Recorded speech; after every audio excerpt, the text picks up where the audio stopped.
जय हिंद एवरीवन। वसुदेवं सुतं देवं कंसचाणूरमर्दनं देवकी परमानन्दं कृष्णं वन्दे जगद्गुरु। कृष्णं वन्दे जगद्गुरु। कृष्णं वन्दे जगद्गुरु। इस श्लोक का अर्थ है कंस और चाणूर का वध करने वाले देवकी के आनंदवर्धन वसुदेव नंदन जगत गुरु श्री कृष्णचंद्र की मैं वंदना करता हूँ। Hello children, I am here your EVS teacher and today we are going to learn chapter 4 part 2 of science. Okay, the name of the chapter is Bird, a Flying Wonder. So let's start with that. Movement of wings. Wings perform two types of strokes or movements during flight. Birds के जो wings होते हैं वो जब वो उड़ते हैं तब दो तरह की मूवमेंट करते हैं। Upstroke, wings move upward and backward. Upstroke जब होता है तब विंग्स जो है वो अपवर्ड और बैकवर्ड मूव होते हैं। Down stroke, wings move downward and forward. Down stroke में विंग्स जो है वो डाउनवर्ड और फॉरवर्ड मूव होते हैं। सो इस तरह से there are two types of movements of wings, upstroke and down stroke. Now flightless birds. The bodies of some birds are very heavy to allow flying. कुछ बर्ड्स ऐसे हैं जिसका बॉडी जो है वो बहुत हैवी है वेट में। ओके, सो वो उसके बॉडी के वेट की वजह से वो उड़ नहीं सकते। उसका हैवी बॉडी उसे फ्लाई करना अलाउ नहीं करता। They just walk on the ground with the help of their legs. वो सिर्फ अपने लेग्स की हेल्प से ग्राउंड पर वॉक करते हैं। For example kiwi, penguin and ostrich. Kiwi, penguin और ऑस्ट्रिच जो है वो ऐसे बर्ड्स हैं जो सिर्फ वॉक करते हैं, वो उड़ नहीं सकते हैं। The eggs of N ostrich is the largest of all birds eggs. Ostrich खुद ही नहीं बल्कि उसका एग भी जो है वो सारे बर्ड्स के एग्स में से सबसे बड़ा एग ऑस्ट्रिच का होता है। Okay, let's see that. जो लेफ्ट में सबसे ऊपर है वो कीवी है और बीच में जो है वो पेंगुइन है और लास्ट में है वो ऑस्ट्रिच है। ये तीनों बर्ड्स उड़ नहीं सकते हैं। They are called flightless birds. Now homes of birds. Birds के होम को क्या कहते हैं? यस, नेस्ट कहते हैं बर्ड्स के होम को। Nest is very important for the bird to lay eggs, to protect them from enemies and to take care of their young ones till they are able to fly. Nest जो है birds के लिए बहुत ज़्यादा important होता है। एक तरह से हम यही समझ लें कि हमारे लिए जितना हमारा घर इम्पॉर्टेंट है उतना ही बर्ड्स के लिए उसका नेस्ट इम्पॉर्टेंट है। वो उसका घर ही तो है ना। तो वो वहाँ पर क्या क्या करते हैं? एग्स रखते हैं अपने, उसे प्रोटेक्ट करते हैं, उसे हैच भी करते हैं, उसे एनिमल्स से बचाते भी हैं और उसकी केयर करते हैं। जब छोटे छोटे बेबीज़ बाहर आ जाता है ना तब उसकी भी केयर करते हैं वो अपने नेस्ट में, जब तक वो उड़ना ना सीख ले तब तक। Birds use dry grass, feathers, twigs, cotton, wool, leaves etcetera to build their nests. Birds जो है वो सूखे घास, पत्ते, किसी बर्ड्स के बिखरे हुए फेदर्स, फिर कॉटन, वूल, लीव्स, ये सारी चीज़ों को यूज़ करके अपना नेस्ट बनाते हैं, बुनते हैं अपना। To build their nest they collect these materials with their beaks. अपना नेस्ट बनाने के लिए वो अपनी चोंच से ये सारा मटीरियल कलेक्ट करते हैं। They make the nest warm and comfortable for their young ones. वो अपने नेस्ट को वार्म और अपने बच्चे के लिए कंफर्टेबल रहे ऐसा बनाते हैं। Now types of nest. Different birds make different types of nest according to their needs. अलग अलग बर्ड्स जो है वो अलग अलग तरह के नेस्ट बनाते हैं अपनी खुद की नीड्स, उसकी ज़रूरतों के हिसाब से। First is cup shaped nest. The nests of birds such as pigeons and crows are made of grass, soft cotton, twigs, cloth and feathers. Birds जैसे कि पिजन है, क्रो है, इनके जो नेस्ट है वो किससे बने हुए होते हैं? ग्रास है, सॉफ्ट कॉटन है, ट्विग्स है, क्लोथ है, फेदर्स है, इन सारी चीज़ों को मिलाकर बनाते हैं वो अपना नेस्ट। और they make the nest on high places above the ground, such as branches of trees and open ceilings of houses. वो अपना नेस्ट ऐसी ऊंची और सेफ जगहों पर बनाते हैं ताकि उससे नीचे वाले एनिमल्स या इंसेक्ट्स से डर ना रहे। तो वो कहाँ पर बनाते हैं? जनरली बहुत ऊंची जो ट्री होते हैं उसके ब्रांचेस पर बनाते हैं, या घर में भी कभी कभी सीलिंग्स यानी कि छत पर बना लेते हैं। These are open and cup like structure. ये जो नेस्ट है ना उसके वो ओपन होते हैं, क्लोज्ड नहीं होते, ओके। और कप जैसा स्ट्रक्चर दिखता है, बाउल जैसा। This cup like structure is suitable for keeping the eggs and chicks safe. ये जो कप जैसा स्ट्रक्चर है ना वो एकदम सूटेबल है किसके लिए? तो उसमें एग्स रखने हैं या उसके छोटे छोटे बच्चों को वहाँ पर संभाल कर रखना है, तो वो एकदम सूटेबल है उसके लिए। So let's see that. ये जो पिक्चर में दिख रहा है ना वो कप शेप्ड नेस्ट है। एक देखो फर्स्ट वन जो है लेफ्ट साइड वाला, तो वो हम देख सकते हैं कि बाउल जैसा दिख रहा है और उसमें एकदम सेफली एग्स रखे हुए हैं। तो ये सिर्फ नेस्ट की फ़ोटो है। और दूसरा जो नेस्ट है ना वो झाड़ियों में बनाया है, ओके। तो किस तरह से झाड़ियों के बीच एडजस्ट करके, देखो कितने प्यार से बनाया है उसने अपना घर, और उसमें उसने अपने एग्स रखे हैं, किसी को पता भी ना चले कि इस तरह से यहाँ पर एग्स भी रखे हैं। देखो बर्ड्स भी कितने स्मार्ट होते हैं, ओके। वो अच्छे से नेस्ट बनाते हैं, अपना घर बनाते हैं और सेफली उसमें अपने एग्स रखते हैं, अपने बच्चों को सेफ रखते हैं। Next is stitched nest. आप सोच भी नहीं सकते हाँ कि बर्ड्स इतने स्मार्ट होते हैं, उतना भी दिमाग उसका चलता है कि नेस्ट को स्टिच करके भी बना सकते हैं। हम तो इंसान हैं, फिर भी बहुत से लोगों को स्टिचिंग नहीं आती, गर्ल्स को भी नहीं आती है। तो ये तो बर्ड्स है, अगर वो स्टिचिंग जानते हैं तो हमें तो बहुत शर्म आनी चाहिए कि हमें स्टिचिंग नहीं आती है। अभी बर्ड्स को स्टडी करते हैं। The tailor bird uses large sized leaves to make its nest. Tailor bird, उसको टेलर बर्ड बोला है क्योंकि वो काम ही स्टिचिंग का करते हैं, तो उसको टेलर ही बोलना पड़ेगा ना, तो टेलर बर्ड बोला है। तो ये जो टेलर बर्ड है वो बहुत बड़े बड़े जो पेड़ के पत्ते होते हैं उसको यूज़ करता है ताकि उसको बहुत सारी चीज़ें जोड़नी ना पड़े। देखो कितना स्मार्ट है बर्ड, ओके।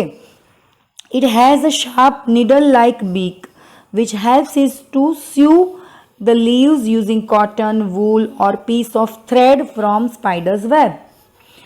कहाँ कहाँ से क्या क्या चीज़ें लेकर आते हैं ये बर्ड्स। उसकी जो चोंच है ना, उसकी बिक, वो स्मार्ट होती है, एकदम निडल के जैसे, सुई धागे के जैसे वो लोग यूज़ करते हैं उसको। वो कहीं से कॉटन ढूंढ के ले आते हैं, या वूल का टुकड़ा हो तो वो ले आते हैं, या फिर कोई थ्रेड के पीसीज जो हमने वेस्ट में फेंक दिए हो तो वहाँ से वो लेकर उठा कर लेकर जाते हैं, या स्पाइडर के वेब में से एक आध तार खींच के ले आते हैं। देखो वो कितना यूज़ करते हैं अपने ब्रेन को, इतना तो हम भी यूज़ नहीं करते, हम तो सिर्फ मोबाइल ही खेलते हैं पूरा दिन। देखो बर्ड्स भी हमसे आगे बढ़ गए। तो वो उसकी हेल्प से वो सिल लेते हैं, पत्तों को एक दूसरे के साथ सिल लेते हैं और एकदम सेफ नेस्ट बना लेते हैं, जिससे कि उसका बच्चा और उसके एग्स वहाँ पर सेफली रह सके। So this is stitched nest. Next woven nest. ये मुझे बहुत अच्छा लगता है। वूवन नेस्ट देखने में ही कितना प्यारा लगता है, ओके। तो birds, these birds are weavers, okay. उसको हम आर्टिस्ट बोल सकते हैं एक्चुअली, इतने अच्छे नेस्ट बनाने के लिए। तो the weaver birds nest is found mainly on tree branches. ये जो वीवर बर्ड्स हैं वो ट्री की ब्रांचेस पर लटकते हुए अपने नेस्ट बनाते हैं. The bird is called so because it weaves its nest with the help of fine strips of palm leaves, banana leaves, grass, etc. अब इस बर्ड्स को वीवर बर्ड्स क्यों कहते हैं? क्योंकि वो अपना नेस्ट वीव करते हैं, बहुत अच्छे से बुनते हैं. पाम लीव्स, बनाना लीव्स, ग्रास, इन सब का यूज़ करके बुनते हैं. It is a tunnel shaped nest with an opening at the bottom for entry at the lower end of the nest. ये नेस्ट जो है ना वो जनरली टनल शेप्ड होते हैं, जहाँ पर सबसे नीचे वाले पार्ट में खुला भाग होता है, ओपनिंग होता है, जहाँ से वो अंदर एंटर हो सकते हैं. तो यहाँ पे मैंने बहुत प्यारे प्यारे नेस्ट के 2 पिक्चर्स डाले हैं, अलग अलग तरह के नेस्ट दिखाए हैं. एक जो लेफ़्ट साइड वाला है उसमें ओपनिंग जो है वो बॉटम में है, नीचे से अंदर जाते हैं, और राइट साइड वाला जो है उसमें बीच में ओपनिंग है और वहाँ से अंदर उसके घर जैसा बनाया है उसने. So these birds are very smart. I literally proud of birds कि इतना छोटे से होकर वो इतना अच्छा काम करते हैं. और ये वुवन नेस्ट तो पता है आप लोग कि सब लोग अपने घर में ऐसे आर्टिफिशियल वुवन नेस्ट को वो लोग हैंग करते हैं घर को डेकोरेट करने के लिए. So these are very beautiful nest actually. Now hollow nest. A woodpecker makes a hole in the trunk of tree using its sharp and strong beak. Woodpecker जो होता है, जिसको हम लक्कड़ खोद बोलते हैं गुजराती में, ओके. तो ये जो बर्ड है ना वो वुड को कुरेदता है, कुरेद कर करके वो अंदर बहुत बड़ा सा हॉल बना देता है, और वो हॉल में वो खुद रहता है और अपने बच्चों को रखता है. उसकी जो बीक होती है ना वो एकदम स्ट्रॉन्ग और शार्प बीक होती है, जिसकी हेल्प से वो लकड़े को, ट्री के स्टेम को कुरेद सके. The hollow space is lined with chips of wood to make it warm, comfortable and cozy for the fledglings.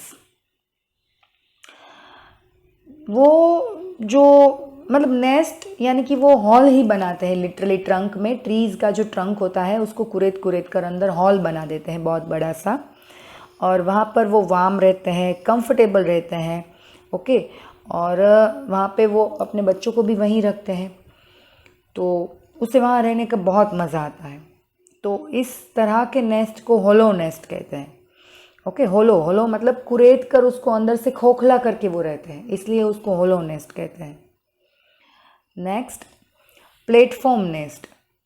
Platform nest मतलब एक ऊंची जगह पर ऐसा प्लेटफॉर्म जैसा हो, बेस जैसा, उसके ऊपर अपना नेस्ट बना देते हैं birds such as vulture makes its nest on topmost branch of a tree or on rocks. Vulture जैसे बर्ड्स जो हैं वो अपना नेस्ट जो है वो ट्रीज़ की सबसे ऊंची ब्रांच पर बनाते हैं, या पहाड़ों पर बनाते हैं, या फिर बोल सकते हैं कि ऐसा जो स्टैंड जैसा दिख रहा है उस जगह पर भी बना सकते हैं. It uses straw, twigs etcetera. Same चीज़ वो भी यूज़ करते हैं, स्ट्रोज, ट्विग्स, इन सब चीज़ों का यूज़ करके बनाते हैं nest. To build its nest, also called eyrie. उसको आयरी भी कहते हैं. Next is ground nest. Ground nest मतलब ग्राउंड के ऊपर ही अपना नेस्ट बना देते हैं. कुछ बर्ड्स ऐसे होते हैं.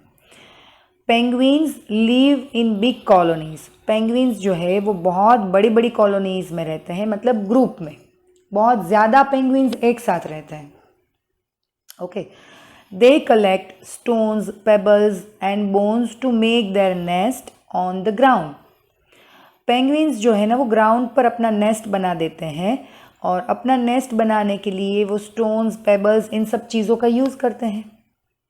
The scientific study of bird is called ornithology. Birds का जो हम स्टडी करते हैं ना, साइंस उसका जो है बर्ड साइंस, उसको क्या बोलते हैं पता है? ऑर्निथोलॉजी. ओके, सो यहाँ पर तो सिंपल ग्राउंड नेस्ट ही बताया है मैंने। पेंगुइन का नेस्ट आप गूगल में सर्च करना, this is your task. Okay, मैं रख सकती थी पर मैं देखना चाहती हूँ कि आप करते हो कि नहीं और एक्चुअली कर पाते हो कि नहीं। आपको भी तो थोड़ी सी क्यूरियोसिटी होनी चाहिए कि ये है क्या, एक्चुअली पेंगुइन का नेस्ट होता कैसा है। तो ये आपका वर्क है। A koel does not build its nest. Koel है ना, वो बहुत बहुत ज़्यादा स्मार्ट बर्ड है। ओके, वो कभी भी अपना नेस्ट नहीं बनाती, आलसी होती है, बिल्कुल आपकी तरह।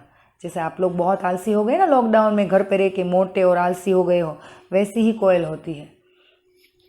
It lays its eggs in the crow's nest. वो अपने एग्स कहाँ छोड़ देती है पता है? क्रो के नेस्ट में छोड़ देती है। वो क्या करती है, क्रो जब अपने एग्स रखता है ना तो उसके एक दो एग्स को गिरा देती है और अपने एग्स वहाँ पर रख देती है। तो क्रो को तो पता नहीं चलता है कि ये उसके एग्स है या कोयल के एग्स हैं। वो तो बेचारा उसको हैच करता है, बच्चे बाहर निकलते हैं, तब उसको पता चलता है कि ये तो उसके बच्चे है ही नहीं। बोलो ऐसा होता है? कोयल कितनी स्मार्ट है।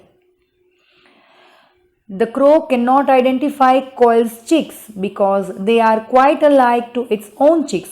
दोनों के बच्चे भी सेम दिखते हैं। छोटे छोटे चिक्स जब बाहर निकलते हैं ना एग्स से, तो क्रो खुद आइडेंटिफाई नहीं कर पाता कि ये उसके बच्चे नहीं है ना अमेजिंग।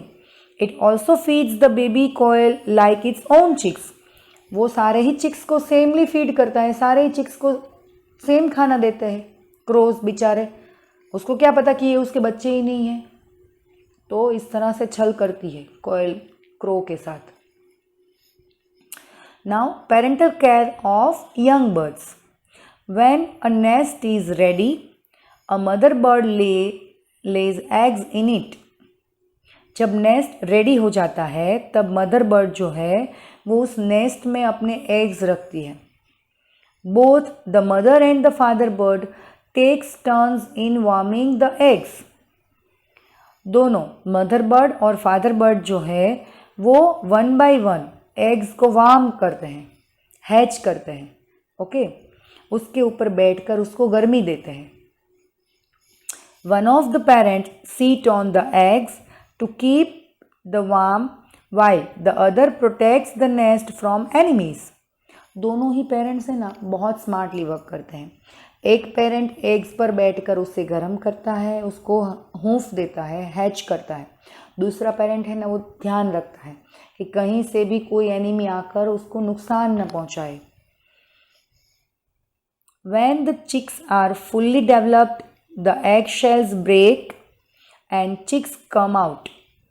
जब वो एग एकदम तैयार हो जाता है, जब अंदर चिक्स रेडी हो जाते हैं, तब एग शेल टूटता है और उसमें से वो चिक्स जो है वो बाहर आ जाते हैं। This is called hatching. ये जो पूरी प्रोसेस है उसको हम हैचिंग कहते हैं। The chicks are weak and do not have feathers. जब उसका बॉर्न होता है ना तब उसके पास फेदर्स नहीं होते हैं, वो बहुत वीक होते हैं, बहुत नाजुक और सॉफ्ट डेलिकेट होते हैं। The parent birds feed them, keep them warm and protect them from enemies. जो पेरेंट बर्ड्स है ना उसको भी पता होता है कि अभी उसके बच्चे बहुत डेलिकेट हैं, तो वो उसको वार्म देते हैं, वो उसको खाना देते हैं, खाना खिलाते हैं, वो उसका ध्यान रखते हैं और एनिमीज से उसको बचाते भी हैं। When the chicks grow up, the parent birds teach them to fly and gather food. जब वो चिक्स यानी कि उसके बच्चे बड़े होने लगते हैं धीरे धीरे, तब पेरेंट बर्ड्स जो है वो उसको सिखाते हैं कि किस तरह से उड़ते हैं, किस तरह से खाना इकट्ठा करते हैं, किस तरह से खाना खाते हैं। ये सारी चीज़ें कौन सिखाता है? Parent bird. जिस तरह से हमारे मम्मी पापा भी हमें सिखाते हैं ना कि कैसे चलते हैं, कैसे बात करते हैं, कैसे बोलते हैं, कैसे दौड़ते हैं, ये सारी चीज़ें बच्चों को हमारे मम्मी पापा सिखाते हैं, हमारे बच्चों को हम सिखाते हैं। वैसे ही बर्ड्स जो है वो उसके बच्चों को सिखाते हैं, है ना। तो मतलब एकदम अमेजिंग वर्ल्ड है बर्ड्स का, और मुझे तो सच में बहुत अमेजिंग लगता है। ओके, सो यहाँ पे हमारा इमेजिनेशन, मतलब लेसन तो एंड हो गया, पर इमेजिनेशन बर्ड्स के लिए कभी एंड नहीं हो सकता है। बर्ड्स के यूट्यूब पर बहुत अच्छे वीडियोस हैं। इफ़ यू फाइंड टाइम तो उसको देखिए। The smartest birds in the world, the beautiful most beautiful birds in the world, इस तरह से सर्च करोगे तो बहुत सारे अच्छे अच्छे वीडियोस देखने को मिलेंगे. So here we end up with the chapter. Again we will meet with some new learnings. Till then stay home, stay safe. Thank you. Bye bye and have a nice day ahead, kids. Bye bye.